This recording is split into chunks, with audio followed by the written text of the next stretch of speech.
Hey, everybody. We're back. It's Jared here. Over at Tech Town for our studio. We're doing Daily Detroit live show today. We got a big, fun one. Joining me, of course, none other than the Prince of Brightmoor himself, Norris Howard. How are you? It's match day. It's All right. match day, so I had to have my gear on. Okay, so tell me about the match because I Champions League. no idea. Champions League, you already know. We playing Athletic Belle. 5 minutes to go, up 1-0. Let's get it. Okay. Let's get it. So if I go crazy in the middle of the show, don't blame me.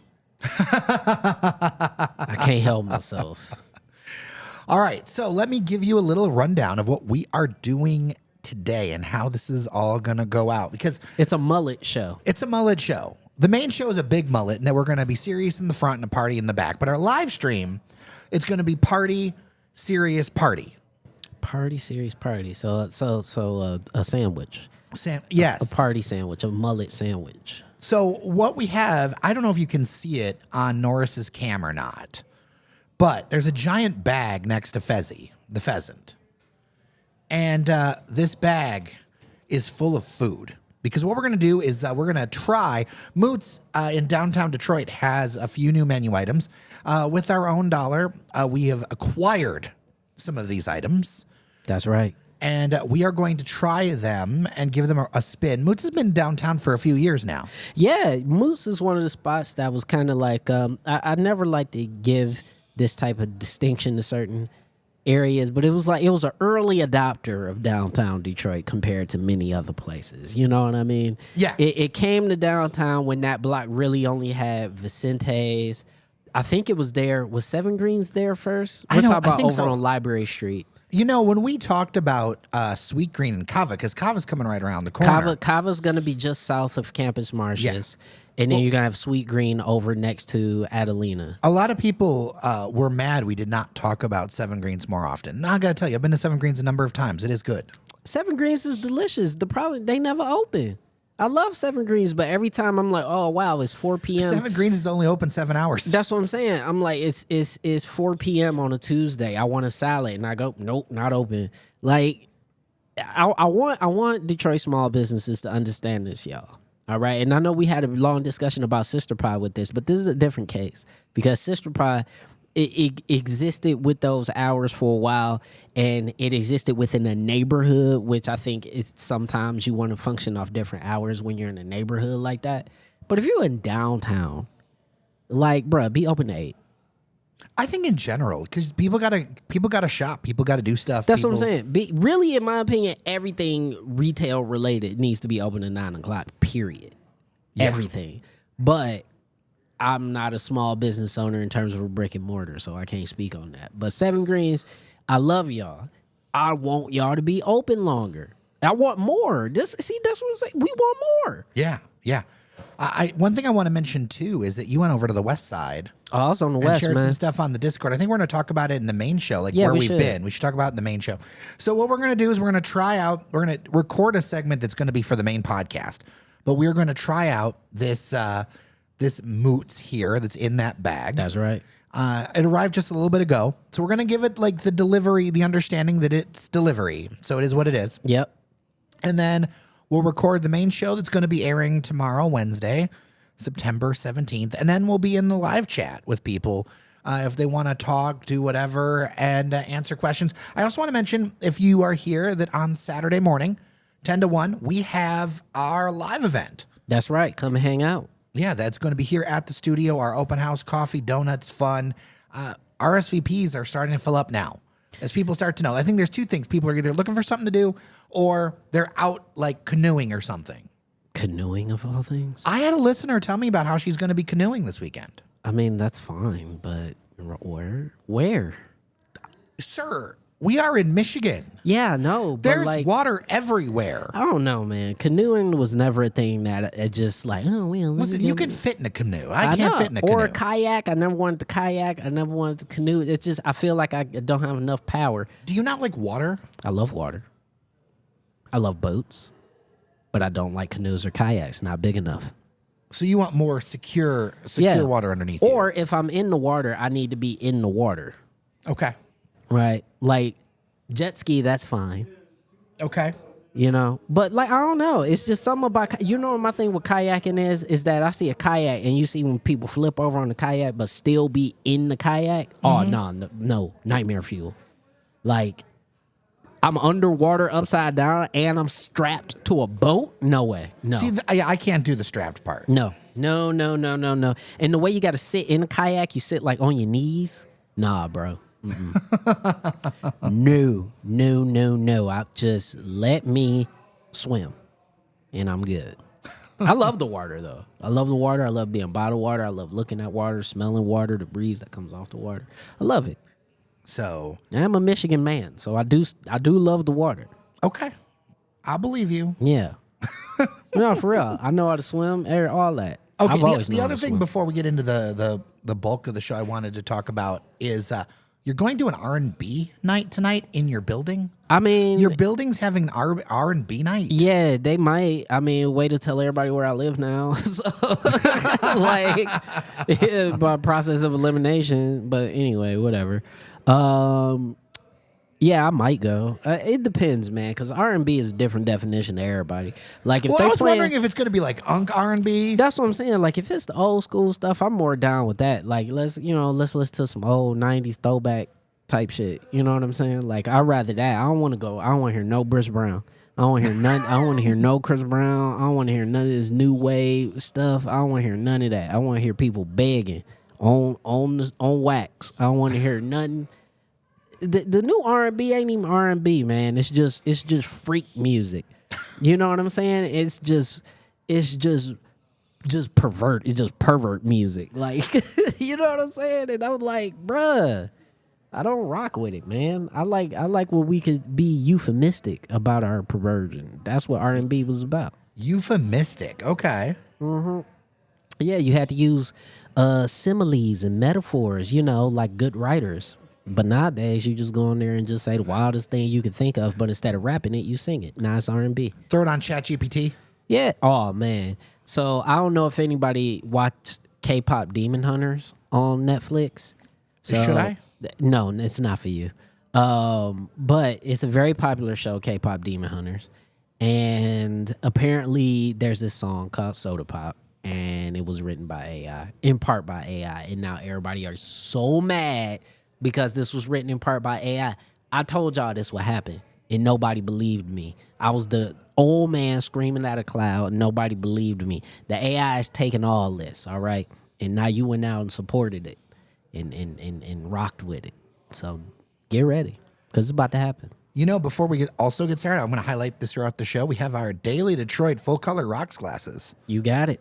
which is very, very nice here. Very dandy. Very dandy glasses. Handy dandy glasses. Handy dandy. They are good. Now, if you somebody like me, if you a scotch or a cognac drinker, any kind of dark liquor, it will work for that. It will work for This is technically a Denver glass. yes, a Denver with a very glass. heavy weight at the bottom. You know what? I love that We didn't mess around with because this. I have some Denver glasses, but they're not heavy enough, and I actually am really happy to have these because now when I make my little diesel Rona on the rocks, I can have me a nice weighted Denver glass. Mr. 1213 is in the house.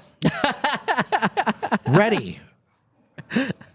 Listen, I don't always drink dark liquor, but when I do, I want it in a nice heavy glass.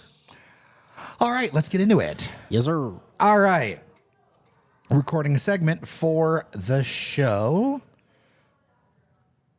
3, 2, 1. Norris Howard, we have a large brown bag in front of us. Yeah, man. So this must mean we have goodies. We do. And this is from Mootz. They have some new menu items. Now, we bought this on our own dime. That's right. This is not a promo. Sometimes this- we get promo stuff, but sometimes we pay for our own stuff. Nope. This is something that, thanks to producer Adam, Yep. dropped off here. Yep. And we're going to dive into it. Fantastic. Listen, it was delivery, so it is not at peak hot. But we're gonna try it and we're gonna be honest and we're gonna let you know how we like some of the new items that they got here. Shall I read off some of the items here? Yes. Let me read off some of the items. All right, I'm gonna snatch that off there. We got the holy cheeses. I believe that was an old item though. I believe It's come back. it's come back. Yeah, that was an old you could say it's classic. been resurrected. Good one. I actually am gonna rock with you on that one. And then I want to try the truffed bumblebee, which is sort of like a focaccia bread with some truffle and honey cheese, ricotta cheese. So we're gonna try that, and the lasagna frita. All right. Yeah, so we're gonna try all of that. So Jer, let's get Fezzy out the way so we don't All right. harm Fezzy. And have at it. The honors are yours. All right. Let's get this. I'm very excited. I go to Mootz quite often, especially when I'm. You know what Mootz is great for? Mootz is a great bro date place. You know what? I've been on a bro date with our producer there. Yeah, Mootz is a great bro date place, and I don't want to hear nothing in the chat about that term. That's exactly what it is. All right, you go out, you hang out with your bros. It's just you and one other bro, and y'all just sit and catch up on life. It's a bro date. So if people don't know, tell people where Mootz is. All right, so Mootz, we're talking about, it's downtown Detroit, Library Street, right over there, just to the east of slight northeast of the Hudson's building. Right sort of catty corner from Queen's Bar, on the same block as the Gucci store, Seven Greens, and Vicente's, and a couple other places. So if you've been downtown, you've seen this block 1,000 times. Some of you probably have already been to Mootz, but here are some of the new items that we are allowed to try today. And that's what we also got the Caesar side set. See, what Jer did is Jer actually just ordered lunch. I wanted to order a thing I never had. Jer was like, "No, I'm gonna just eat." I mean, we're gonna have lunch together with our live stream people. That's true. So if you're listening to this on the regular podcast, know that we have a live stream that we're doing on our YouTube channel as we record this stuff, kind of working in public, if you will. Yeah, and always slide over and check us out at not Checkpoint. I was about to say the old TV, the old radio show, bro. I was about to go full flight. DailyDetroit.com. As well as on YouTube, search Daily Detroit and Daily Detroit on all social media platforms. So here's the thing. Although we don't know what Norris's mixtape is like, we do know that Norris had a gaming radio show, if you didn't know that. I had a gaming radio show. It was called Checkpoint Radio, then Checkpoint XP. And that's what I was about to go into. I did that for like 4 years, which is why it's embedded in my mind. And I low-key have to turn that. When a microphone is on in front of me, and I'm getting ready to go into like a canned thing, like I have to openly turn it off out of my brain. It's wild. All right, so let's walk through this. This is the lasagna fritta. Yes. Lasagna frita. So I'm going to put Bella this here. Here you go. Vita. That looks good. It does. It does. The whole idea is like it's like a mini lasagna vibe going on here. Oh, it's a it's a whole lasagna, but in like a little miniature taste. We have the salad here, which Caesar looks salad. really good, actually. Yeah, looks if you're into Caesar-y. salads, this actually looks really Looks good. Caesar-y. Looks Yeah. Caesar-y. That checks out. Well, when you're done, you stab it in the back. I love these dramatic zooms that our producer is giving us. Now, what's this? That's the holy cheeses. Yes. That's so much dairy, bro. That's so much dairy. My guts will be in a knot. I'm looking forward to this. Like, that's so much dairy. And then that will be our truffed bumblebee. Ooh, this is different. I thought this was going to be a flatbread or something. No. It's an app. It's a shareable app. Oh, that looks good. That looks good. All right. And we're going to walk through each of these as we try them. Let's start with that. Let's start with that. And let's throw this salad over to the producer. Yep. Okay. Here you go. There you go. And let's get you some fork action. Our producer, he does not eat meat. And just so people know, we do edit this tighter. If you're listening to this on the podcast, thanks to Cheyenne Nocerini. That's who right. cleans up these tastings so that it's not 20 minutes of us just going, nom, nom, nom. Nom, nom, nom, nom, nom. Okay, so tell me about what this is in front of me. All right. So like I said, it's sort of like a walnut focaccia bread. It is gonna have some ricotta in the middle there with some fig and some honey and some other stuff. So it's a good, nice shareable app for you and your friends. So All right, let's this try is your it call. out. You go first. Let's try it out here. Let's see what we got going on. I don't even know. Is this? Yeah, this looks good. I'm excited.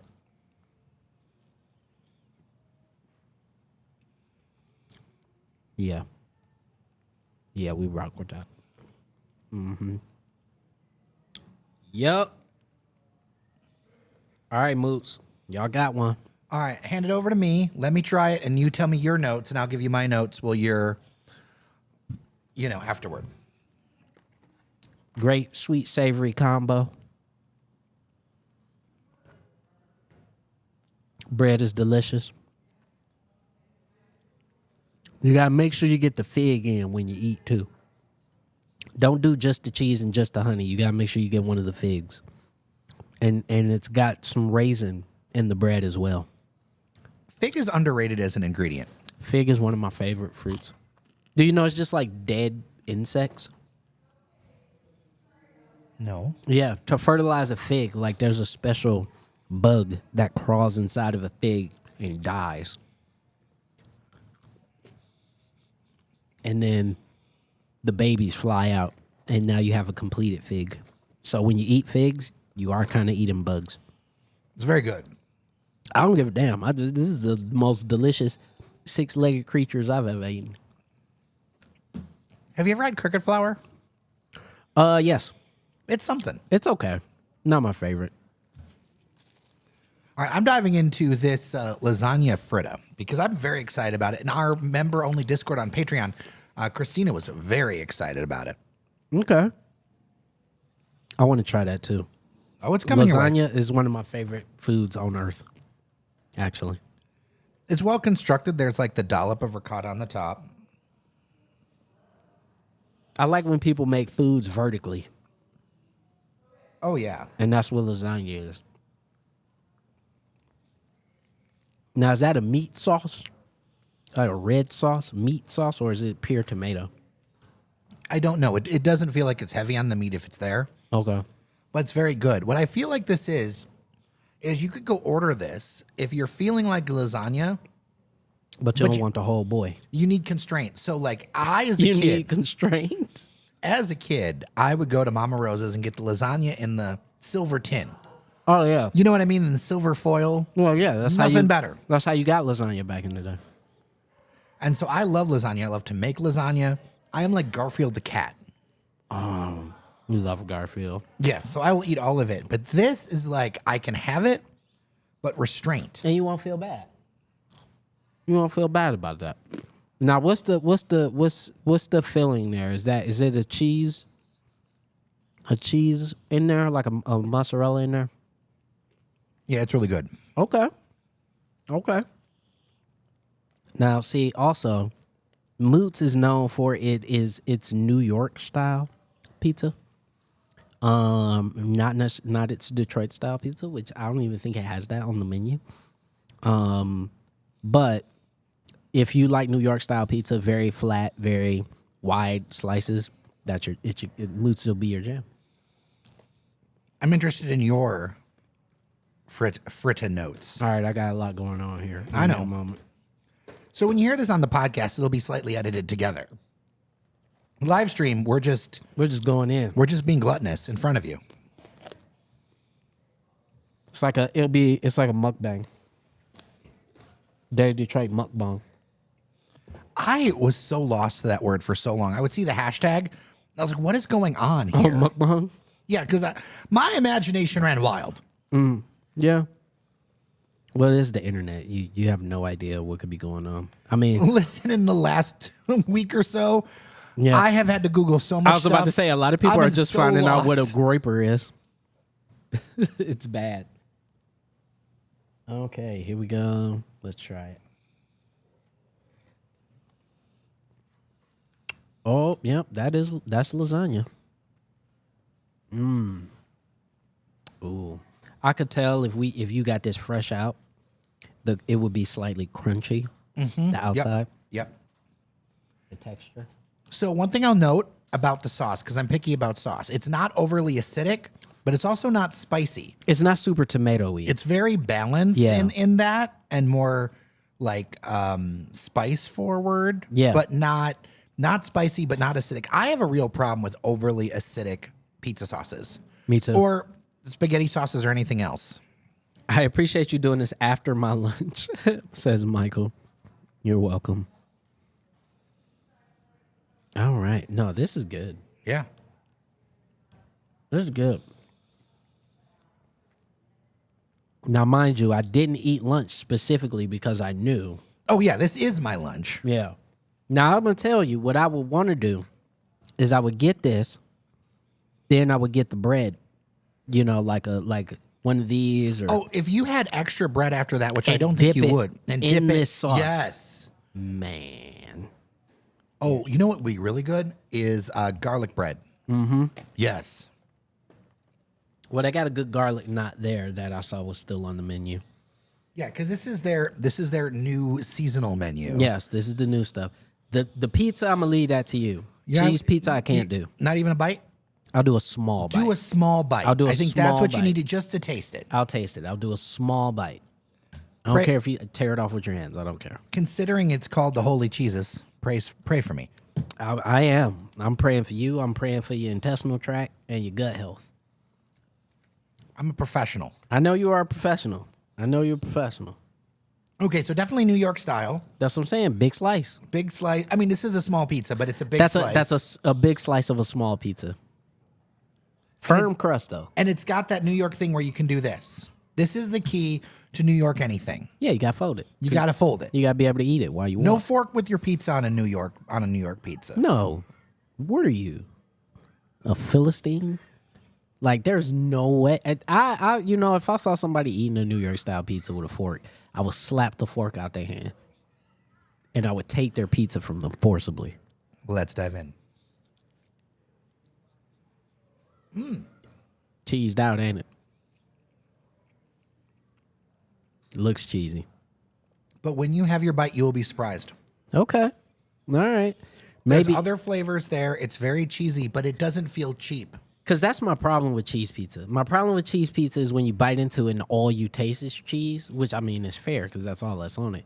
But like the sauce isn't powerful enough, or the crust is of a low quality, so you really just eating just cheese. You know what I mean? Mm-hmm. So I'm gonna find the smallest slice I can and try it. Or break the rules. Grab yourself. You can break the rules and use the knife. No, there's a baby. This slice is a baby slice. Okay. I'll just eat this slice.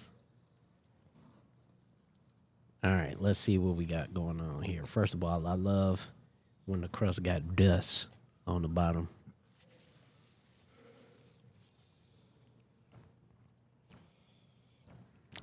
I'm not wild about it. Okay. I'm not wild about it. I mean, listen, I get it. I think, again, fresh out the oven, getting it, the flavors hitting you. It would be good. If you like cheese pizza, you'll like this. If you like cheese pizza, this is a solid version of it, and it's a little bit elevated for it.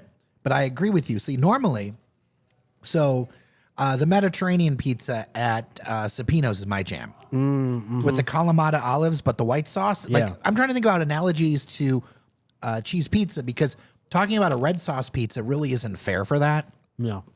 But like the Cepino's with the onion and the Kalamata olives and the white sauce is to die for. Yeah.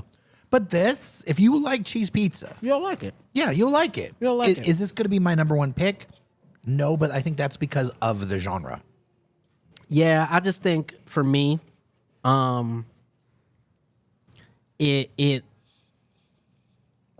there's ways to do cheese pizzas in which you use the different types of cheeses to create very interesting flavor blends.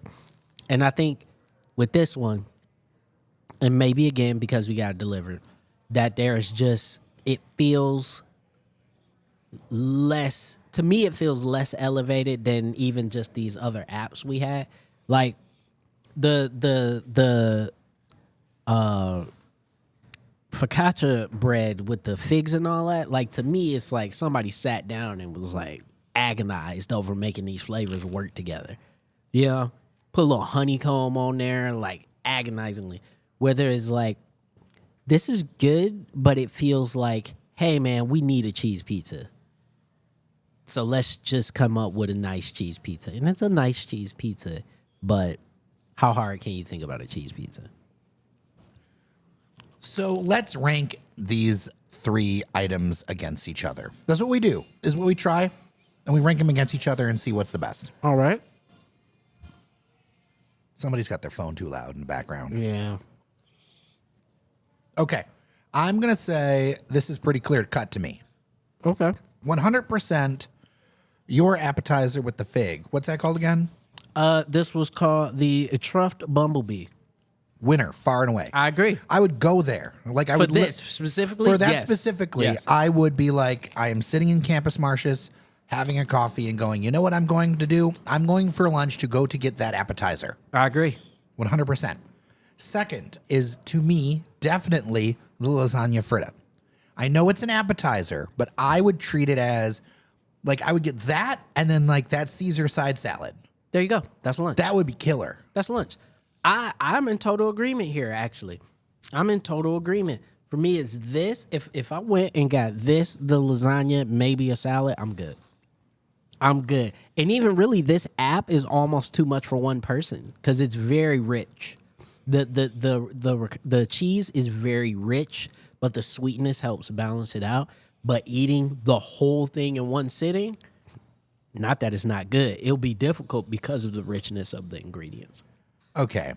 Have you ever had a dish where you had it once, but you can never find it again and it drives you crazy? I'm sure. Nothing I would like jump off a bridge for. See, I have stuff that I would. And there's a specific one. So I was at a fundraiser out in like Birmingham or Bloomfield. Okay.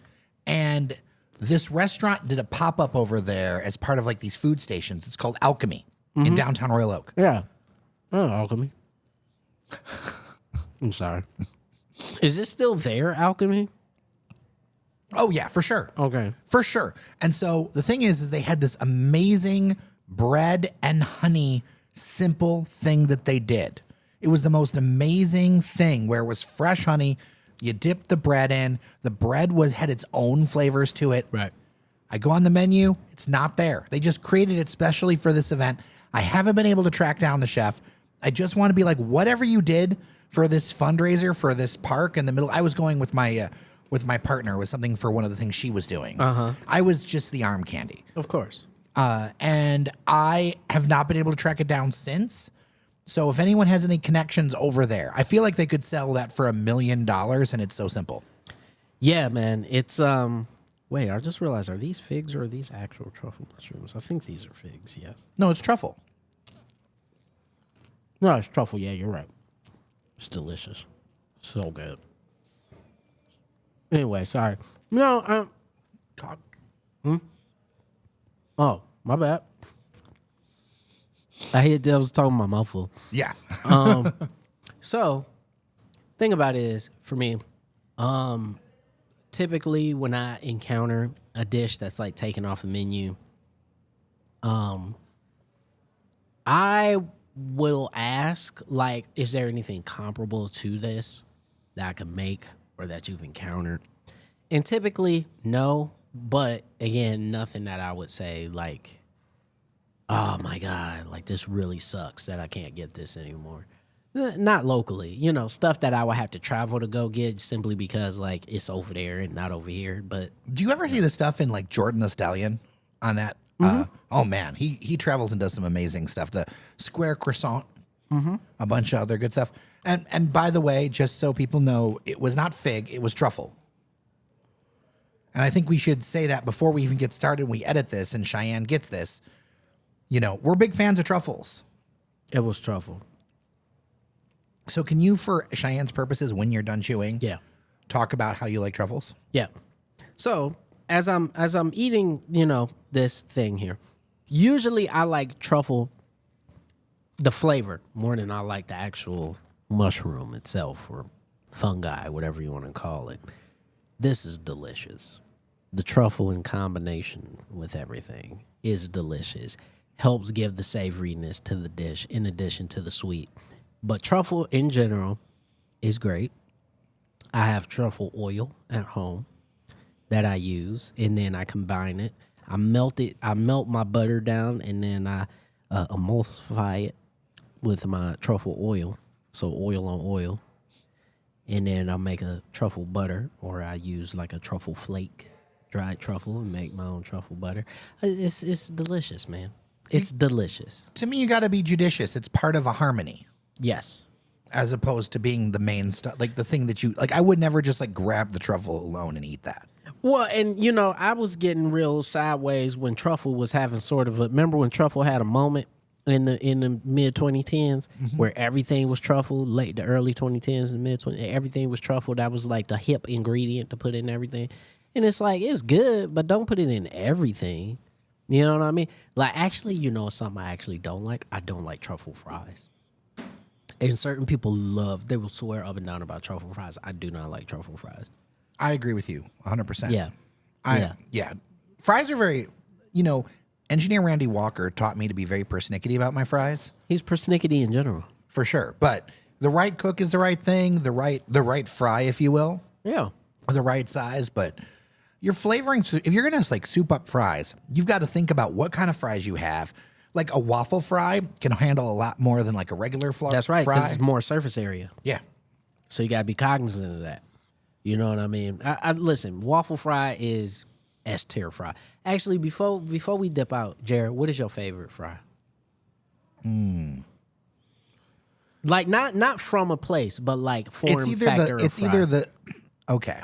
So, I'm picky about with potatoes. Actually, I'm a tater tot guy over fries. What?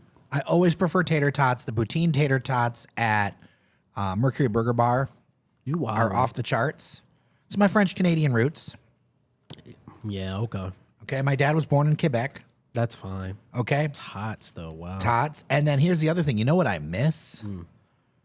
The wedges at Arby's. Those can kick rocks, bro. Not when you could get curly fries, which is peak fry. Curly fries. So I like the waffle fry and the steak fry. So you're a curly fry guy? Curly fry. Curly fry. Why curly fry? First of all, they're the most fun. And second of all, when you get the one curly fry that's real compact and it's like not curled out, it's just spirally in a tight spiral like a corkscrew. Yeah. Well, peak. If you enjoyed this conversation, if you enjoyed this try, check out Mootz, downtown Detroit. Worth the trip, I think. Oh, yeah. 1,000%. Go to Mootz, man. For sure. All right, I'm going to stop recording here for our editor, Cheyenne. All right, back in the live chat. Hello, everybody. What's up? Tater tots and fries. See, that's a very close, like, third place for me, Mr. Duckett, is the rally fries. Rally fries are good. I like rally fries. Slap. They're really good. Is the rally still open in Hamtramck? I don't even be in Hamtramck to know. Okay. Like, every time I go to Hamtramck, I used to go to the game, and then I'd go to get the rallies afterwards. I think the last rallies I went to was the one on 7 Mile and Meyer. You know, rallies, checkers, whatever. Our Southern. Thank God I started my diet today. You know what? But you know, it's funny. I think the appetizer I got actually is not that bad. No. You know, it's not. I mean, it is carbs, so you know, be careful. But it's not like a whole pizza. You know. And like I said, man, sometimes it's about the quality and ingredients. Like, we got to sit down sometimes and realize that, like, the stuff we're getting from the store sometimes is just so awful that, you know, usually you could find a healthier alternative right down the street, you know. It's just food costs so much nowadays, but that's another argument for another day. I was grocery shopping the other day, and I was like, that is insane. I mean, we know how we got here, so I don't want to go to. That's why I said you don't want to get me on my soapbox. We know how we got here. I'm pointing the finger at all kind of people because we all know how we got here. I don't want to hear nobody complaining about grocery prices. We all know how we got here. You're funny. I'm going to eat this lasagna fritter piece. Eat the lasagna. I'm going to talk to the people. Yeah, talk to the people when we go. I'm going to have this, and then we're going to get into the main show, which will be a mullet show. It is a mullet show. In the front, Party in the back. That's right. So I'm gonna talk to the people. All right. And I'm gonna say this. Fort Street Sliders. I haven't been there. But one thing I will say, first of all, Michael Dompier. I want to give Michael Dompier a hand clap and a special gold star because he brought out his thesaurus today. And you know how I love my words. And he used the word covetous. Covetous. Let me tell you something, Michael. Hand clap. Great usage of the word covetous. I love it. Will you be working it into your October verbiage? Oh, that's already, it was already there, but maybe I will. Maybe that'll be September's word of the month. Covetous. Who knows? But should we share in the newsletter Norris's word of the month? And then a little story on why it's your word? Every now and then it would get stupid. Like it would be a weird word, like a word that only exists in like some obscure book some guy wrote. Like I'll just use something James Joyce wrote. I think that's great. You know what? We have a listener. I want to clap him up. Bill. Word to Bill. He won the adult spelling bee over the weekend. Spelling bee over by a congregation. One of our people in our community, I don't know if they're in the live stream or not, but one of the people in our community won the spelling bee with the word assiduous. Oh, fantastic word. 2 keywords he won with. Let me look up the email really quick as I move between. Let me say this. First of all, this only goes and further confirms that we literally have the smartest listenership in all of Metro Detroit. This is backed up by fact, actually. If you are a Daily Detroit community member, you are among the best. You are simply the best. Better than all the rest. God, Jerry, you're so old. Simply the best. You're so old. Dun, dun. Listen, my senior year, and not because I'm that old to be in the 80s, but old in spirit, my senior year song was Footloose. What was our senior song? It was probably something ratchet. It was probably something like from Nelly or something. Well, you can always tell, like, because we're not that far apart, but you can tell, like, the genre of the song usually fits the high school. Well, here's the thing. For your era, hip hop was around, but it wasn't necessarily part of the pop culture lexicon in the same way that it was by the time I graduated. By the time I graduated, we were fully transitioning rap into pop music, like full blown. All right. Just so you know, Bill won with assiduous and obstreperous. Whew. I definitely would have. Assiduous, I might have missed assiduous. I might have missed that one. Did I tell you my story about my anger with spelling bees? You have an anger? Yeah. Why do you? Because I was wronged. Why were you angry about spelling bees? What did the spelling bees ever do to you? When I was in elementary school, there's a spelling bee. And this is not a real beef if we got to go all the way back to elementary school. No, it's not a real beef. But I was in a spelling bee, and I got near the final rounds with my crush. I had like a crush. Oh, yeah. Elementary school crush. Yeah, nothing serious, right? Yeah, nothing real. 3rd or 4th grade. We know how I go. And I lost because of the word axe. Because I spelled axe, A-X-E. And that was considered at the time not appropriate and not allowable. What? How else do you spell it? A-X. Apparently in America it's A-X. Bro, it is not. It is not. It has Now, always do you see been why A-X-E. I'm still angry? Yeah, okay. It has always been A-X-E. Nearly 4 decades later, I'm still salty. Okay, no. No. This is not like center that ends in R-E. All right? Like this is not like that. Although I think you should still be able to accept center with R-E. Yeah, you should. Or theater. Yeah, you should. But I'm just saying, bruh, axe is A-X-E. Look, it was before the body spray. It doesn't matter. Every time I've seen the word axe written in a book, I think it's always been A-X-E. It's because you read books. Because you read books. You know what? I'm going to be honest, Mr. Duckett. I am also a bad speller. For all the words I know, I don't know what Sam was about to say, but it's really funny to see message retracted Yeah, that's funny. because it's like he redacted himself. I think he was he was retyping it, but even if he doesn't, hey Sam, how you doing?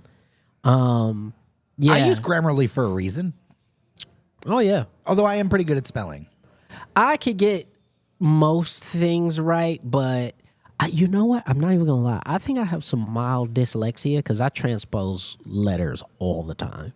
See, I'm dyscalculic. I transpose numbers, so I have Yeah. to like double write them down and bold them. Yeah, I definitely transpose letters a lot. So I probably have a mild form of dyslexia, but I'm such a voracious reader that like not when I'm reading, but when I'm writing. Yeah. When I'm reading, it's fine. But you know, it is what it is. But spelling, you know what? We didn't have spelling bees in my school at all. We never had one. Not one spelling bee What? in elementary school. Not one. We did learn how to play instruments. Almost everybody learned how to play an instrument. And we learned African folk tales, and I went to a weird school, bro. Like we didn't do Wait. You had African folk tales, and I had 3 years of Latin. Yeah, shows you how that works out. Here we are, both in front of microphones. That's what I'm saying. But neither of us lead a major federal department. See, there you go. Too smart. No, that was the funniest thing. I saw a tweet about that where it was just like the FBI is headed by a podcaster, and who led a manhunt after the killing of a podcaster, of which the vice president decided to cosplay as a podcaster on the show of the second aforementioned podcaster. I don't care your politics. That's funny as hell. I'm letting y'all know right now, some of the most powerful people in the world right now are podcasters. We're not among them. And not us. Not us. Maybe that's the problem. If we ran the world. Dude. See, that song. Is that old? It is old. It's a great song. Okay. It's a great song. That's more rap hip hop collab. Okay. You know, Nas and Lauryn Hill. Yeah, that was at some place I was at, and I was like, oh, this is really good. Yeah. No, that's one of my favorite songs. It's from It Was Written, Nas's prolific second album. Jeezy was in town. Jeezy, you know what? Okay, let me say this before we start the show properly. All right. Yeah, because we're doing a little live chat here before. Let me we get say the this, show and started. I'm putting the scarlet letter out on Threads. All right, because first of all, number one, don't none of y'all ever disrespect Detroit when it comes to Jeezy. All right, Jeezy picked Detroit to close his tour for a reason. Why? Because we show Jeezy more love, almost more love than Atlanta, where he from. All right? That's number one. Number two, y'all was watching a bootleg live stream where you couldn't see half the crowd. And it was like, oh, Detroit lane. No, you couldn't see half the crowd. It was rocking. I know people who was there. It was slapping. That's how it is.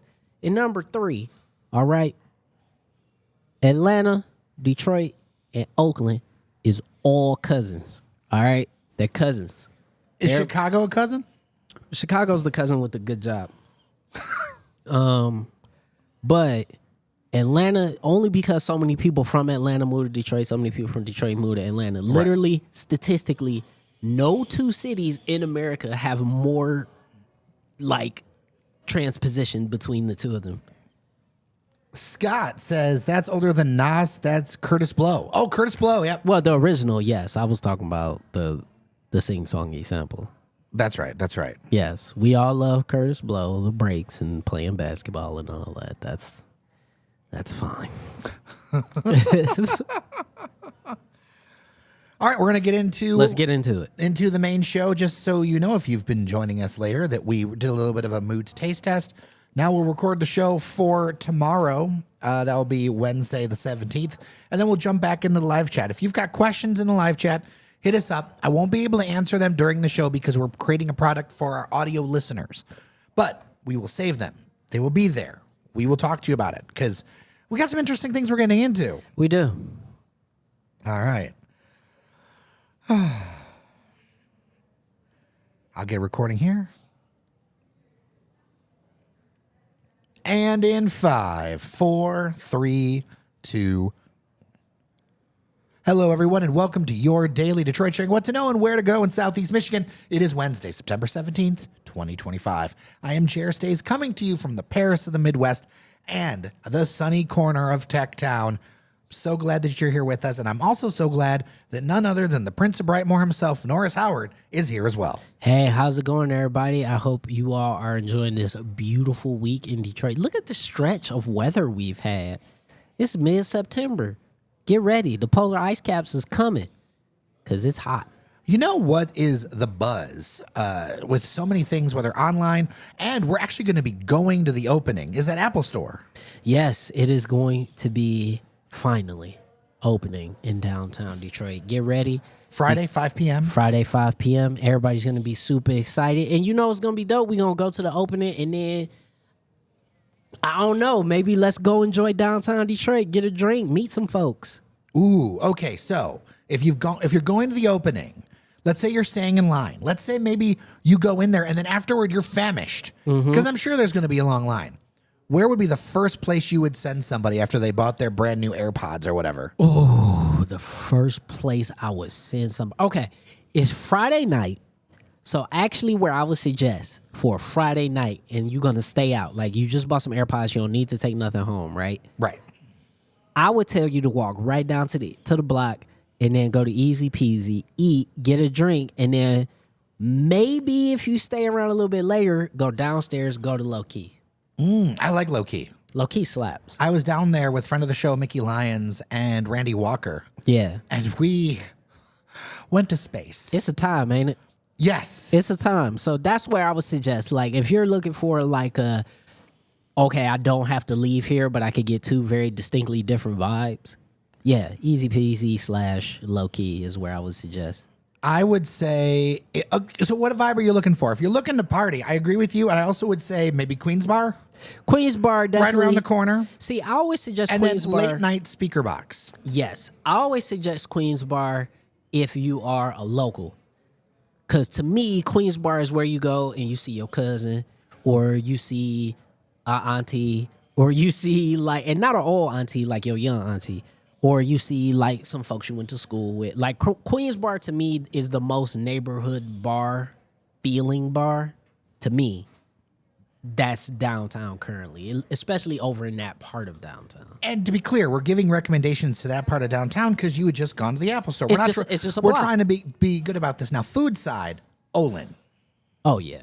Yeah. If you can get reservations. Olin or Wright and Company. Ooh. Me, I say Wright and Company. I love the views from Wright and Company. Also, if you could get a reservation. You know what though? But as far as fast casual goes, if you're thinking right there, don't sleep on Mr. Dips. Not Mr. Dips or the chicken place around there. Oh, Penny Reds. Yeah. Yeah, because you might not have a reservation. And then there's Huddle Soft Serve, which I think if the weather's good, they're still going to be open. They're going to be open, yep. So there's like a bunch of things you can Yeah. check out around there. And if you are, I don't know, 22 years old, just go to Breakman. Just go to Breakman. Just call it a day and go to Breakman. I don't know though. If you want the vibe, if you want the people, let's say not 5 o'clock, let's say a little bit later, get a little food. Saying you're in your 20s. Yeah. The Belt. Oh, From Deluxe Flux down to Standby. Yeah, the belt for sure. But you got to be ready for people. But- like the last time I went to Deluxe Flux, I was like having to put on my like, oh, I got to be ready. No, you gotta be fresh. You Yeah. gotta be fly if you go into the belt. But yeah, Breakman. Let me put it this way: Breakman, if you're a little dressed down, you casual. Maybe you just, you left out the house to go to the Apple Store and you didn't realize you were gonna stay out. Just do Breakman. If you got it on, if you threw your stuff on, yeah, go to the belt. You know, you were doing some driving earlier this week. Yeah, that's right. Actually, I found myself out in my old stomping grounds. I was out there, Grand River, in the northwest side of Detroit. So I decided I would check out a new development, which is a new apartment complex, the Minnock Park apartment complex, which is going to be senior housing right over there on Grand River, and I believe just past Outer Drive. And it is it's a 4/1, so you've seen this before. It's the same style as many of the newer build of apartment complexes that you've seen. But what makes this different is this is one of the first that we've seen kind of out in the neighborhoods, quote unquote, as what we like to call them, out beyond downtown, beyond Midtown, beyond North Court Town, or even Lafayette Park. And I'm very excited about this development, or even up and down Jefferson. There's plenty of apartment complexes up and down Jefferson. But I'm excited about this development, particularly not only because it's in kind of my old stomping grounds of the city, but I think it could serve as an example of how do we continue to develop our commercial corridors that have continued to be sort of, I don't want to say neglected, but underdeveloped. So you think about particularly on the west side, 6 Mile, 7 Mile, parts of Finkel, Grand River is another one, Greenfield, if we're talking about north and south, where you have enough space to be able to develop some things. And like throw some of these 4/1s with some, retail on the ground floor and apartments on top of it, and see how that changes the complexion of the neighborhoods, right? Because we've kind of never had that in Detroit. We kind of always had, entire single family detached homes in the neighborhoods. And then on our main street, if you did have residential, you had apartments or you had duplexes. You had like a block of them along a street like Kirchville, for instance. I was sharing some photos in the member-only Discord. You can join us as a member on Patreon, patreon.com/dailydetroit. Get yourself a nice rocks glass. But in there, I was highlighting that like Corktown had 30,000 residents. I was highlighting that the area between Grosse Pointe and the east side of Detroit had no difference in rooftop topography.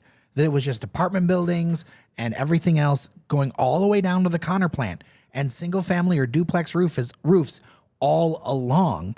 And this realization that like we had all these people without apartment buildings. So I'm very curious how things will be different, putting more apartment buildings into the mix. And, and I think it's something that we're going to have to do, right? Because, unfortunately, I think the home buying market is just going to be very difficult for people to enter into that market over the next couple of years, even if interest rates are good. And the home building is expensive right now. It's expensive, and so you're seeing a lot less development. Part of why 4/1s are a thing is so they don't have to use steel.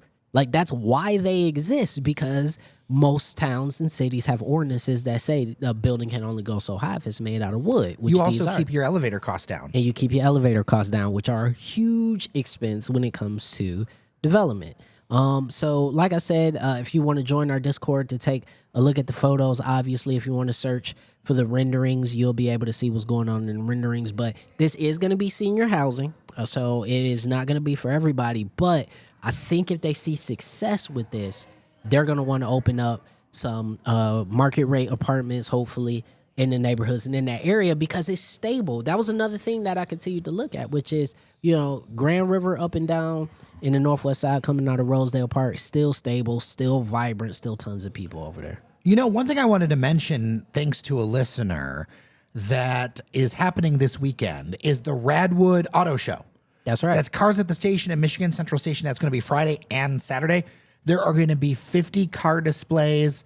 If you're into classic cars and that kind of thing, you could get your new AirPods. You can get your new phone and take pictures of the cars, because it's going to be really like, look, I'm not the biggest car guy, but I love classic cars. Yeah. So you can go over there Friday or Saturday. Friday it's 4 to 9, and then Saturday 9 to 4. But the beautiful backdrop of Michigan Station, there's so much stuff over there. Corktown, you're gonna be able to slide over, get some delicious coffee, go to lunch, go to Sugar House to get a cocktail if you like.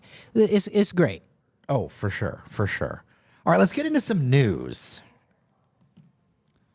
The city of Detroit is projected to end the fiscal year of 24-25 with a $60 million surplus. This will be the 11th consecutive year the city has finished with a surplus since bankruptcy. There will be the city says that they will anticipate a potential $42 million loss in corporate income tax revenue next year. This is due to a combination of recent federal tax law changes allowing for more depreciation, and a slowdown in profits from Detroit's manufacturing sector.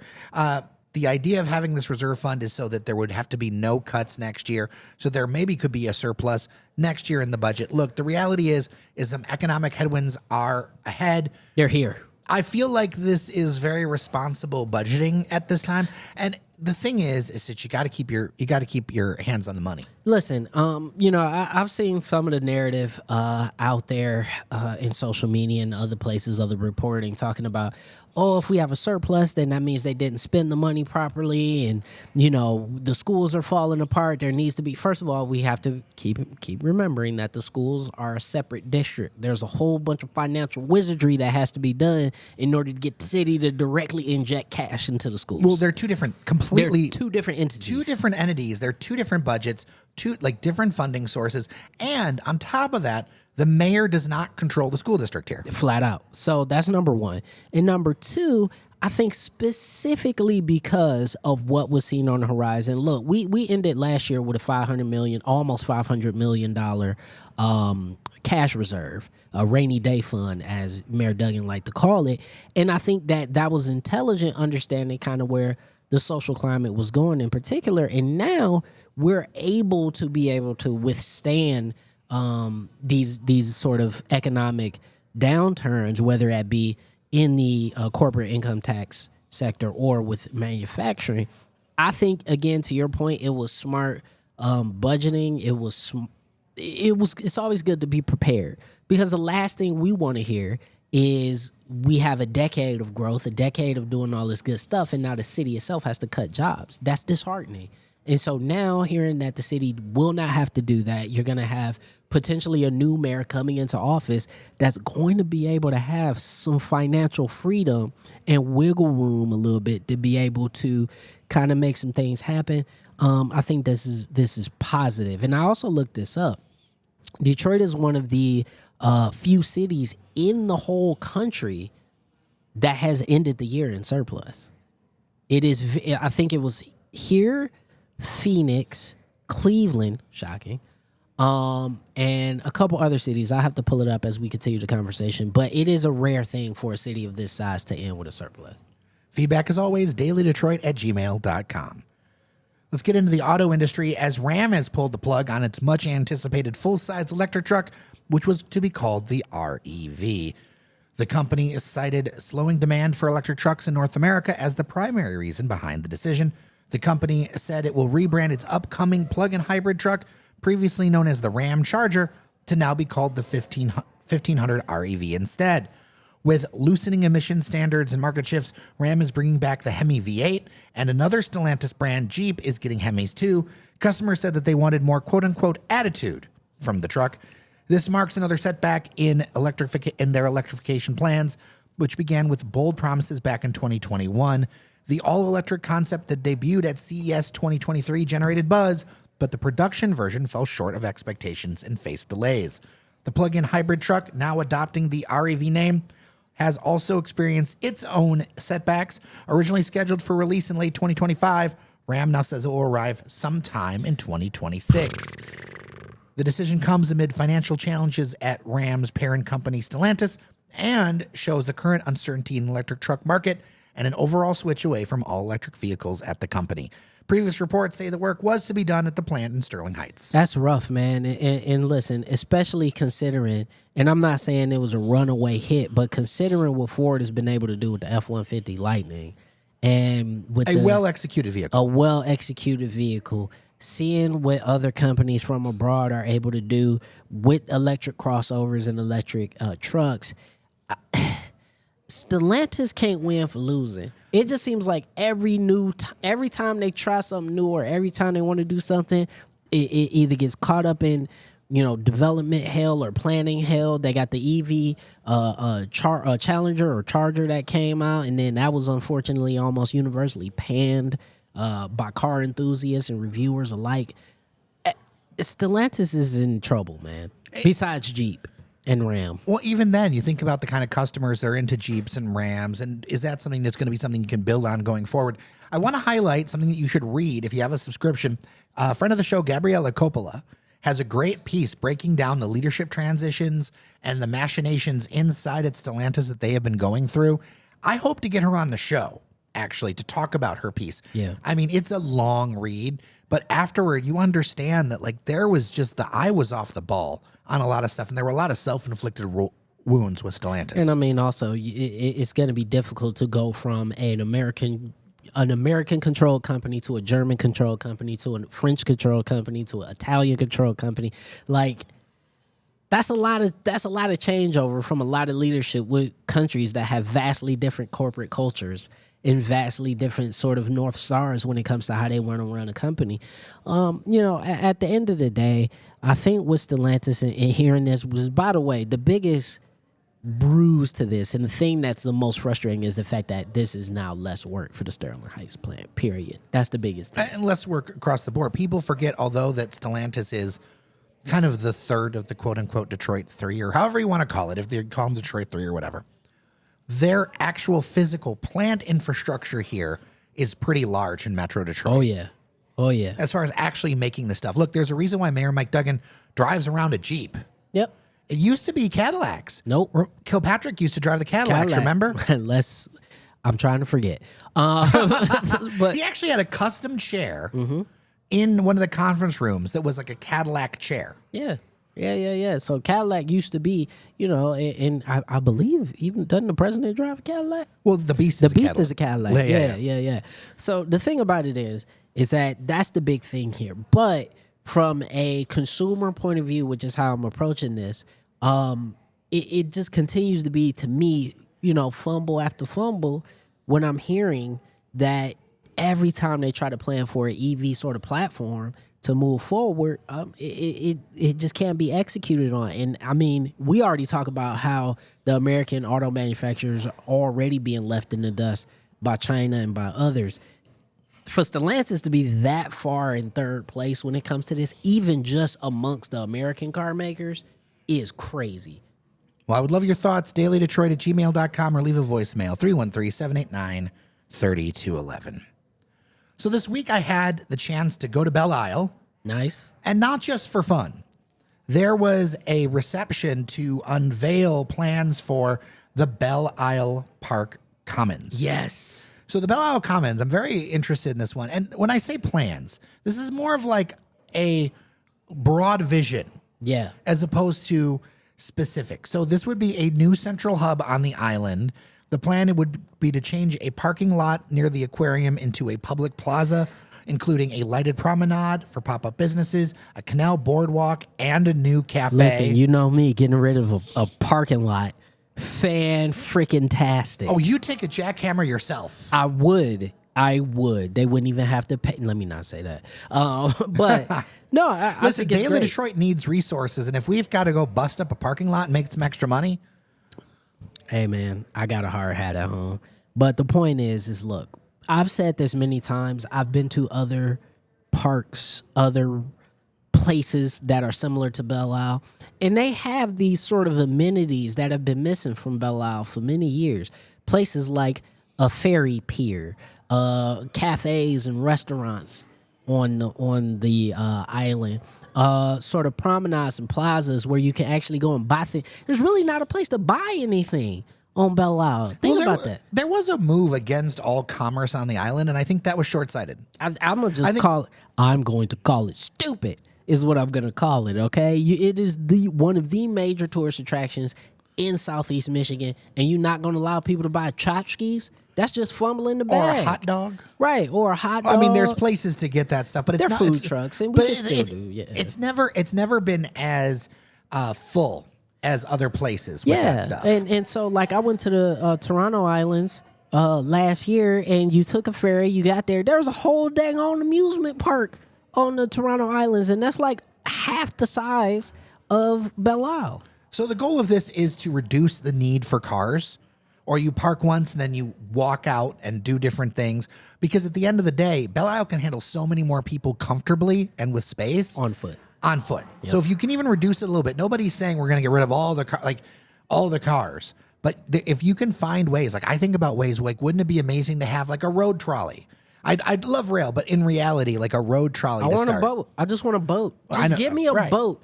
Like, this is Simple Simon stuff. Just give me a boat that goes from Hart Plaza to Belle Isle. Simple. Well, yeah, and that's not in this, to be clear. No, it's and nor not. is the trolley, but those are things I think that would be great. This idea would have walking paths that would connect all of these things. You got the giant slide nearby. You got the aquarium. Now, this is in the concept phase, and I want to mention that because we're going to have a link in the show notes where you can provide your feedback to them. And they want to hear from folks because when I went there, I think it's really key. And if you're looking at our live stream, you've seen video clips of my experience over there. They want people's feedback. Like, go in there and what are the things that you're most excited about? And they are drawings, but they're more cartoonish for a reason. These aren't renderings because we're not there yet.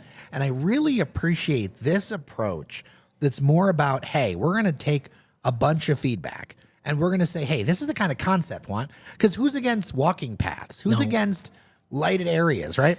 And so start to get that feedback. And that's a much more collaborative approach than the past. In fact, I would say that's more collaborative than at times when the city acted. No, it is 1,000 times. And, this is also something that functions even better than how we were talking about with the 375 project, which was the state coming in from on high, having an idea, then going, oh, we forgot to ask the community. So it's an afterthought.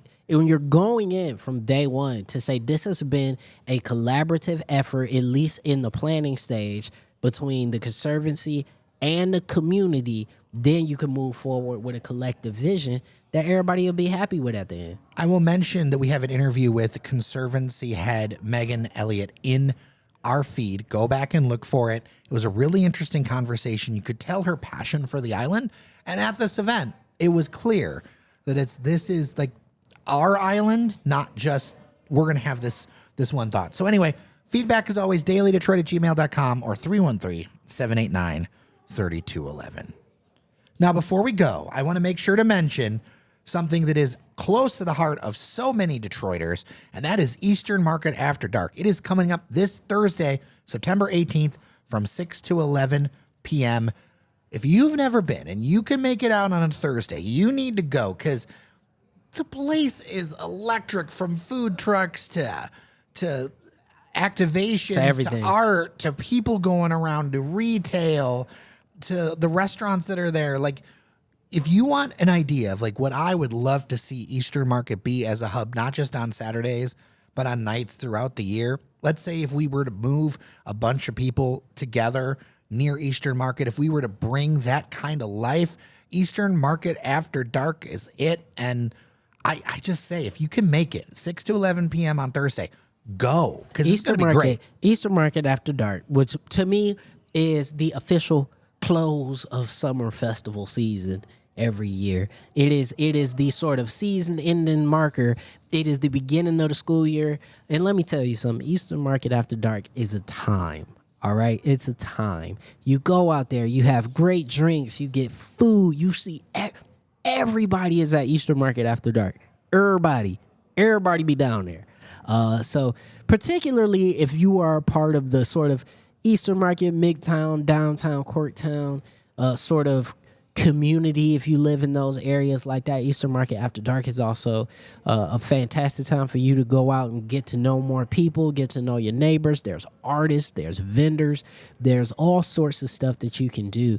And it's always been one of my favorites simply because of you just randomly stumble upon stuff. You go to Eastern Market After Dark and somebody be out there playing some music and they be like, oh yeah, man, just go slide over to Midnight Temple. They doing something over there. Oh man, yeah, why don't you slide over to this area or this area, and we got this going on in this bar in this area. And it's just, you go out there and next thing you know, you look up, it's 1:30 in the morning.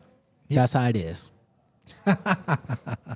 Well, I really appreciate that. It's so many good memories for it. I really encourage people, go on out there. I think you can Google the website. I'll put a link in the show notes. I don't normally highlight things that are just 2 days away, but I think it's just so important to hey, make sure you go out and check out this thing, especially because it's not on a weekend. I know it takes a little extra giddy up for some folks to come out on a Thursday, but this one should be worth it. Yeah, fantastic. And just go, man, and go and experience it. All right. Well, thank you so much for listening to Your Daily Detroit. I really appreciate you. I really appreciate our members on Patreon, patreon.com/Daily Detroit. Local media requires local support to survive, and that means you. So patreon.com/Daily Detroit. Get yourself a rocks glass. Yeah, they're there waiting for you.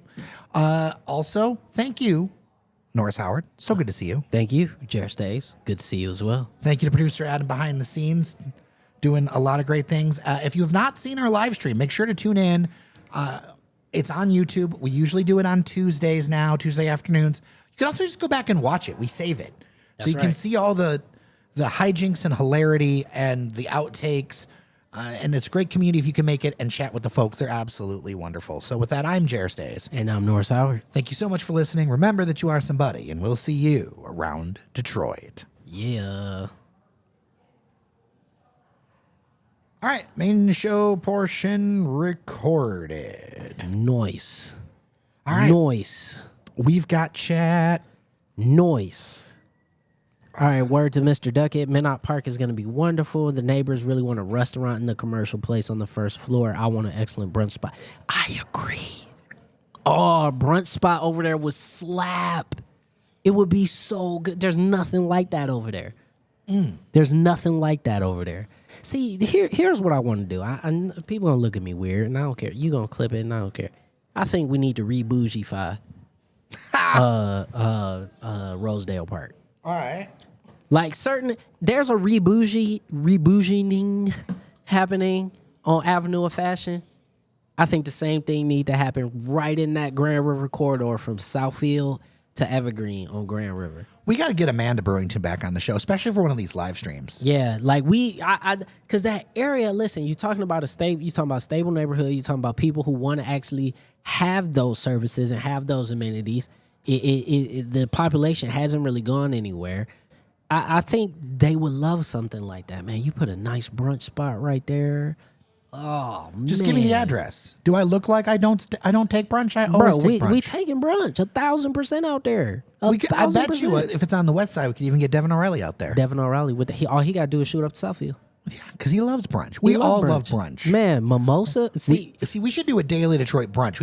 We can't physically do it in the studio. No. I don't know the rules about the public. Like if I was like, hey, come over to my house. Yeah. And it's not an official daily Detroit event. Like if you're a member or something. But like, I would love to have a brunch somewhere. Maybe someplace will open up their brunch to us. Yeah, we should do that. Because listen, me and my cousins once a month, or you either once a month, but we definitely do it for my sister's birthday, is we have a thing called a mimosa tour, where we literally just go around different places and just drink everybody's different mimosas. That is amazing. Let's go through the comments. Some of them were from earlier. Sam, on behalf of Detroit, keep telling them, fellas, we're doing our best. We're trying. Yeah, appreciate it. GZ visiting Cass. This is from Mr. Duckett. GZ visiting Cass would have meant so much 20 years ago. Yeah, I mean, listen, dude, GZ is now the rapper them kids' parents listen to. Like, that's crazy. Like, we are in an era now where Jeezy is like an old head artist. But listen, if LL Cool J would have came to my high school, I'd have been excited. I'd have been like, dang, it's LL Cool J. He a legend. I would have definitely, it's not like I'd have been like, oh, how lame. Like, no, like, let's get off that. Let's get off that. But doesn't that change with age? No. Like, when I was a teenager, I hated everything. Nah, but that was the problem. I had the capacity for joy, always, right? And I didn't let people be all sullen around me and all that type of shit. You got to remember, I'm a white guy who grew up in the 90s around Nirvana and grunge rock. We didn't do that. Yeah. We didn't do that. You got to understand, our music was all about dancing and happiness and going out to the club, putting on your outfits and stuff like that. See, you got dates by being sullen and slightly grungy. No, you had to be clean, put together. You couldn't have dirty fingernails or nothing. Come on, man. Well, listen. Come on, man. There was a lot of patchouli in my days. No, it wasn't none of that. And the green. It wasn't none of that. You had to smell like Unforgivable. What is it that Spice Adams sprays in his videos? Unforgivable. No, Jupe. Jupe. Yeah, Jupe. That's funny. Let's see here. By the way, Curve for Men. That was actually, to all my millennial black men out there, Curve for Men. I know y'all remember that. Curve for Men and Unforgivable. I was working hot off of it, but thank you, Mr. 1213, for the Radwood Auto Show. I was in my notes, but I didn't. Thank you so much for that. I appreciate you. I should have given you a shout out on the thing, but I didn't. I'm sorry. I was just like working live. Sam says Duggan is prepared. That's yeah. Prepared, man. Listen, I think when you are privy to certain information and you understand how certain administrations may or may not work, I mean, I think as soon as there was already a cash on hand rainy day fund of $100+ million, even 5 years ago. But I think the more and more we started to see the rhetoric turn up and the nativism turned up, like, yeah, there was a concerted effort from the Duggan administration to be like, we need to save as much money as humanly possible. This is something that I know someone's going to yell at me for this, but one of the things that Coleman Young did a good job about is understanding that if you had financial power, if you kept your books, like if you made sure you weren't going bankrupt, then you don't give people a leverage for takeover. Mm-hmm. So that is something that I think is I think is important. And yeah, it's interesting. You know, there was a bunch of my political friends talking about how Jeezy endorsed Mary Sheffield. Yeah, that's not shocking. Oh, it's not. A few people have mentioned to me that like things weren't as busy anymore with the mayoral race, but I think it's starting to pick up again. No, I mean, well, there's going to be a debate October 15th between Sheffield and Kinloch. And what I think people need to realize is that, first of all, it's quiet because you haven't heard from Kinloch. That's the problem. Like, Mary doesn't have to say anything. She is the front runner. She was so far ahead of everybody else. Her best strategy actually would be to shut up. So that debate, just so you know, that was actually just announced. Yeah. A couple of hours ago. That'll be at 7 p.m. on Wednesday, October 15th at the Southfield Studios of WXYZ. So that'll be something. I'd be having info, don't I? I had it ready, locked and loaded. You were ready. But anyway. Well, we should make sure we do like a post-debate breakdown. Yeah, we'll do a postmortem on it for sure. I know that it's really interesting from a content perspective. People are really into this or they're really not, as far as our audience. You know what? It's hot and cold. Yeah. And I know it's important to cover from a civic perspective, but if you wonder where it's like we'll wander around on different topics, for our audience, there's only so much they can really do on it, you know, and then they're just kind of like, we're done. Even city folks. Oh, yeah. Once they vote, they vote. But Here's how I feel. The reason, if anybody who said, "Oh, the mayoral race has been quiet," it's been quiet because you haven't heard from Kinloch. The onus is on Kinloch as somebody trying to chase the front runner to make the narrative what it needs to be. And he's doing a lot of things that are more like, being out in churches, trying to reach. You know, he even said, "I'm not trying to do media's." I believe it's not media, but like he's just trying not to. He's trying to like hit voters that don't normally vote. Yeah, but it ain't enough of them. Well, I'm just saying what he said. No, I know what he said. I'm just saying, like, here's what I'm gonna say. If you think you can win any election without the modern media apparatus, you're wrong. You're wrong. And what I mean by the modern media apparatus is not the news. I'm not talking about TV appearances. I am talking about podcasts, social media, streams, stories, virality. That's what I'm talking about. If you think you can just, shake hands your way into the mayoral office, I think that chapter of American politics is over. Mm. I mean, look at Mom Donnie. Like he is going to be in many ways in the same way Bernie Sanders was almost 20 years ago. Is that he is going to be a case study of what it means really to run a successful grassroots campaign in the 2020s. Michael, I'm really looking forward to the discussion with the Dearborn historian. I'm interested in how that land moved from Ford family to Ford, U of M, HFCC, etc. Yeah, I'm really looking forward to it too. I'm really glad that they said yes to a conversation. I will be recording that, and then I've got to go to a drone day. Where? In Michigan Central. They're doing donut drops. Oh, like they're going to drop donuts. Do you want to go? Drones? Hell yeah. All right, then let's get together in the morning. Yeah. What? They're dropping donuts from drones? Yeah, let's get together. I'll do the thing and then we'll go. This is what we should use drones for, not for war. To drop food on people from the sky.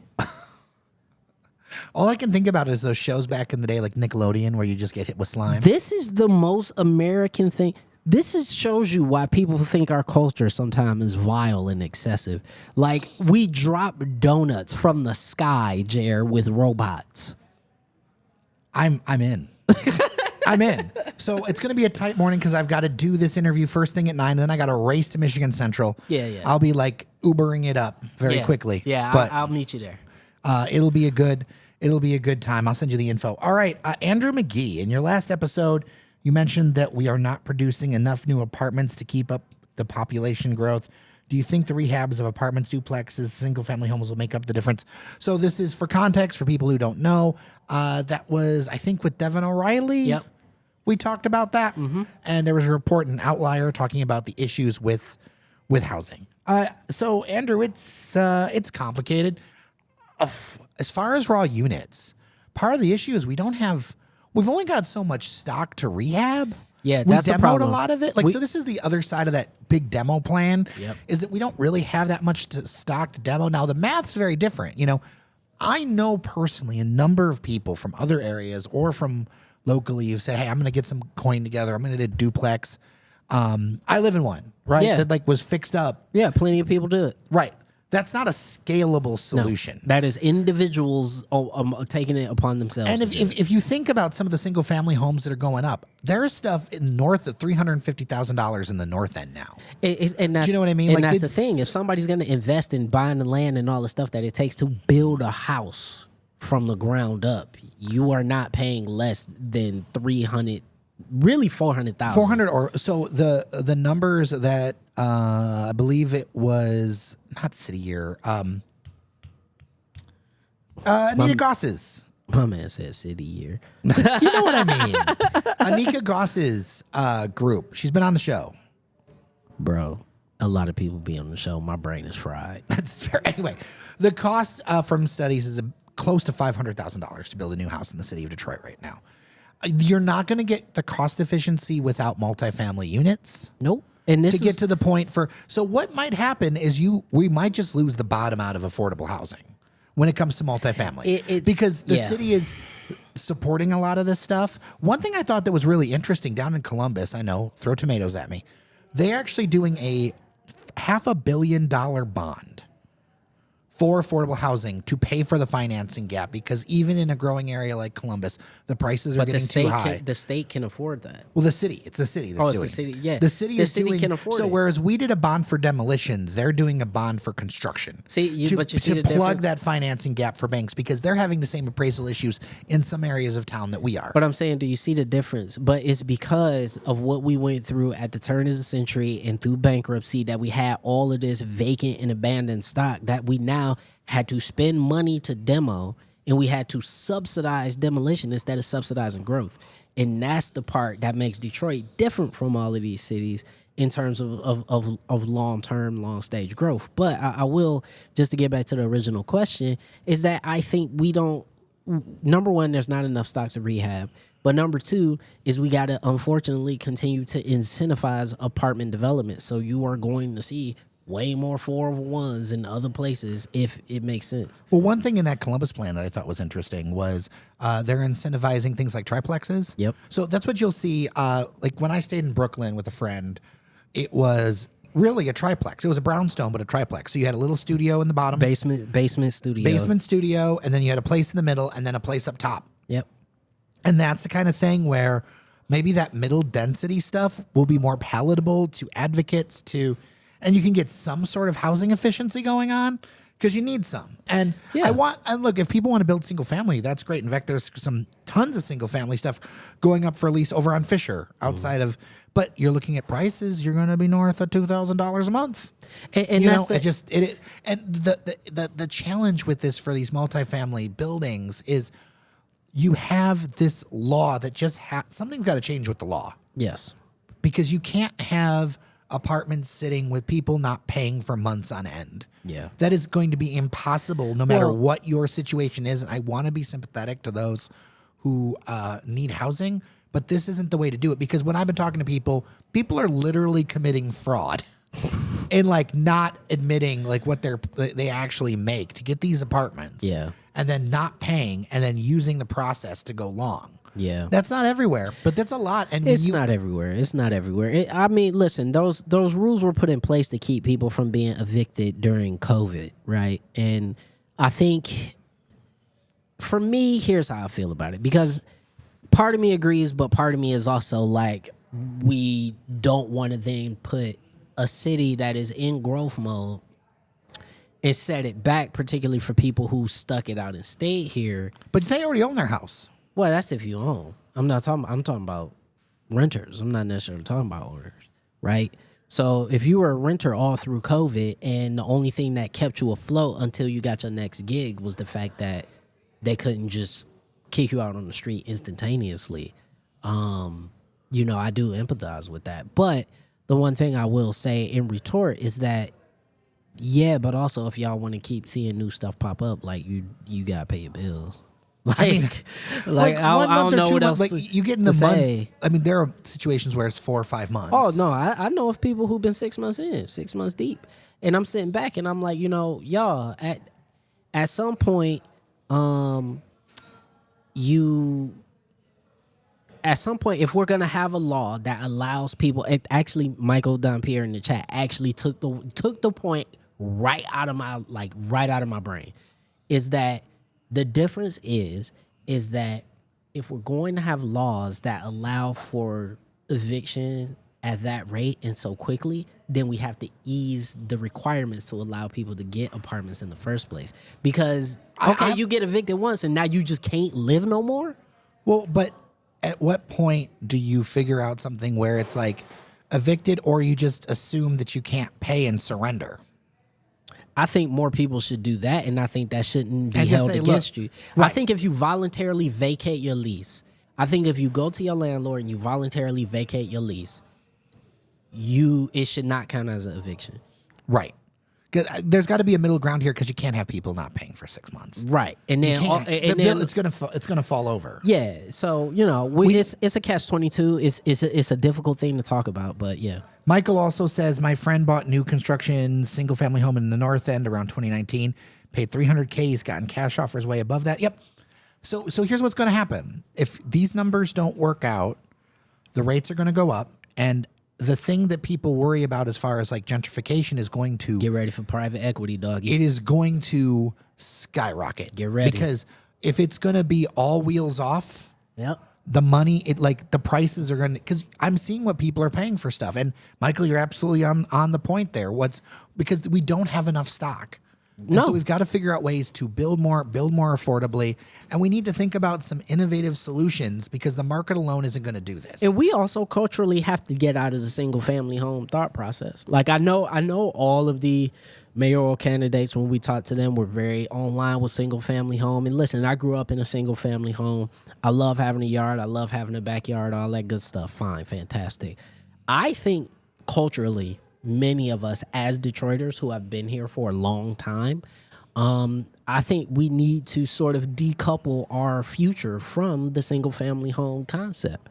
I think there needs to be more of a push from the populace to say, actually, we need apartments, because I can't. Well, I would say at least duplexes and triplexes. No, apartments. But you're not going to get. The thing is culturally, this is the thing that I've talked to a number of developers about. Nobody wants 2 bedrooms. Once you need 2 bedrooms, they're not selling them. But what's happening is once people get 2 bedrooms, they say, I want single family, as far as like what they want to buy. And like that's the problem. Like that. But that's my point. That's what we got to get out of. We have to get out of that, because right now there's no way you are going to be able to afford at the same time like a 1, maybe 2 bedroom apartment or a single family home. Well, you're not going to have the upfront cash typically to be able to afford the down payment on the home. So I was thinking about market forces in general and how things can kind of compound. And specifically, I was looking at some interesting data around Wayne, Oakland, Macomb counties. Mm-hmm. Okay, because Detroit is not an island. No. We're in a greater market. And if you look at the regional numbers, if you say like the Detroit region as the census takes it, our population has been basically flat since 1970. Mm-hmm. But you go down another layer and you take out Ann Arbor, you take out Lenawee, you take out some of those outer growth areas, and you take it down to where people are actually at. Wayne, Oakland, Macomb. Mm-hmm. Since 1970, we have lost more than 775,000 people as a region. Now, Oakland's had some wins, Macomb's had some wins, but if you think about all the infrastructure, all the stuff, all the market, we haven't We haven't readjusted. We haven't readjusted. We haven't updated our stock. We haven't. And so like it's really hard to get that momentum going that these developers are looking for to get this stuff turning. Well, and then also I think the change culturally from the people, and I think also the change culturally from development. Listen, if you're investing in Detroit, you have to realize that you are not investing to become a rich person. Your profit margins so there was the project, the Detroit City FC Stadium. They actually publicly outlined their margins, which I really appreciated. The project lost money without incentives. Yep. And with incentives, it made 4%. There you go. And that's not what people are making in other places. That's not when people are making other places. It's not a thing that's going to make the owners rich, but it is a thing that they are voluntarily doing because it will. Hopefully down the line, it'll get started kicking and make even more money. It'll make even more money. And it's a play for them to be able to become more legitimate, have more revenue opportunities in the future. And this is the thing that I'm telling to developers out there, which is, yes, it's difficult, and I understand that, and market forces and tenants and all that stuff. But you're not developing to become a rich person. You're developing to provide a good. And I think if you change that framework, then we'll be in a different situation. That's one of the reasons why when I saw Sonia Mays quoted in that Outlier article, my ears really perked up. Yeah. Right? Because of the work that she's doing. The question was from Mr. 1213.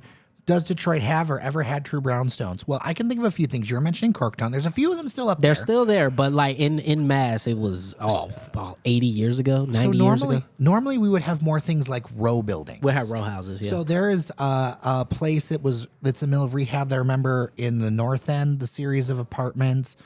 There's actually a bunch of them. Remember that building that Garland Gilchrist used to own?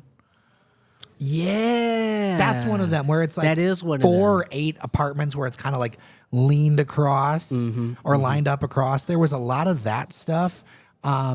There were a few, like lots of duplexes. I gotta say, like we were a duplex. We're town. a duplex town, so like yeah, you go anywhere up and out Gratiot on the boulevards and all that. Like even some of those big, huge houses where rich people used to live in, like a lot of those got converted into duplexes. Like we're more of a duplex and triplex city than brownstone. And the thing is, the reason why brownstones were made like that was just because of the lack of space on Manhattan Island. Well, and in some areas, how you kind of pack those things together, and some of them are of older with different materials. Yeah. A lot of Detroit was only occupied for like a generation or two. Yeah. Very pop-up. Yeah. And so I remember I used to go out with Blight Busters and do hand demolitions on the far west side. And these would be 700 square foot sticks. Oh, that should have been in another city. It's because, so the city council for decades did not allow multifamily housing here. Nope. Because it was considered to bring undesirables, and that meant black people. And so we prohibited that. So we had this time in Detroit where we had all this stick housing, 700, 800 square foot stuff. That's how all of Brightmoor is built. Virtually all of Brightmoor is built. And people were literally sleeping in shifts. When something that small needed to be apartments. Yep. But we didn't have the money. Like we were popping things up so fast. And it was like a boom and bust around like the population growth and how fast it and it was neighborhood by neighborhood too, because you saw it in sort of the what I like to call the middle neighborhoods, like the areas just north of like Grand Boulevard, which is like not quite in the core, but not quite as far out as many of the other neighborhoods. Those were sort of like, your Boston Edisons, so on and so forth. Those were like the core of your residential spots. So those pretty much stayed solid for a long time. But you talk about Brightmoor, and you talk about the Far East Side and other places like that where, yeah, they just threw up houses because we just needed people there. We said, here you go. Here's some vinyl siding, wood frame house that, we know. Clapboard. Yeah, clapboard. So we know, like, yeah, with a strong wind, it'll blow away, but you're only going to live here for 2 years, maybe. What's even interesting is I was going through old maps and seeing the differences between like 1949 to the 1950s to the 60s. And like one of our listeners was making the point that a lot of people like to say the heyday of Detroit was the 50s with the population point. She was making the point that the heyday was really the 20s. It was the 20s. Really 100 years ago, it was the first great migration, Michael, with industrialization. Yes. Michael makes the point. My guess is Detroit had so much land we didn't need to build No, we didn't. We didn't need to build density. And it wasn't we didn't think about density. Well, and also, I mean, there were single family homes next to the Fox Theater until like 15 years ago. yeah. Well, there was a lot. Remember, Wayne State University's campus used to be all single family housing. listen, there was a lot with a single family house on it right next to LCA across the street from Cass Park. Yeah. It was there until 2 years ago. Which is wild. Like, that is how, and you also have to understand is that, as Jared alluded to, the racism was so rampant in Detroit that it was impossible to build multifamily homes anywhere but Black Bottom. And even then, sometimes you would get stuff, read Origins of the Urban Crisis, see some of the stuff. You would have stuff where it was like different shades of brown would be turning against each other with white people. Like, it was awful. Yeah, it was terrible. Just awful. Let's go into Andrew McGee, I think townhouses that are not condo.